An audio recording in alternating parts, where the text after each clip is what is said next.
சம்பாதனைக்கும் உங்களுடைய உழைப்புக்கும் சம்மதம் இருக்காது. 100 ரூபாய் உழைப்பு போட்டுட்டு 20 ரூபாய் சம்பாதனையாக இருந்துக்கிட்டு இருந்திருக்கும். செப்டம்பர் மாதம் 13ஆம் தேதிக்கு மேற்கொண்டு முதல்ல உங்களுடைய வாழ்வாதாரத்தில் நிம்மதி சந்தோஷம் ஏற்படும். மனுஷனுக்கு மிகப்பெரிய எதிர்பார்ப்பு என்னன்னா, ஐயா என்னுடைய வாழ்வாதாரம் நல்லா இருந்தால் வாழ்க்கையை சரிப்படுத்திக்கிடுவேன்.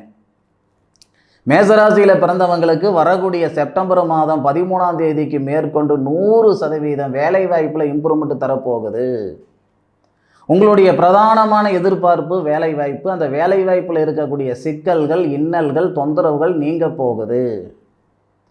செவ்வாய் செப்டம்பர் மாதம் 13ஆம் தேதி உங்களுடைய ராசிக்கு 7வது பாவகம் சொல்லக்கூடிய திருமணஸ்தானத்துக்கு வந்து உங்களுடைய ராசியை பார்க்கக்கூடிய அற்புதமான தருணம். உங்கள் ராசியை மட்டும் கிடையாது, உங்களுடைய ராசிக்கு 11வது பாவகம் சொல்லக்கூடிய லாபஸ்தானத்தை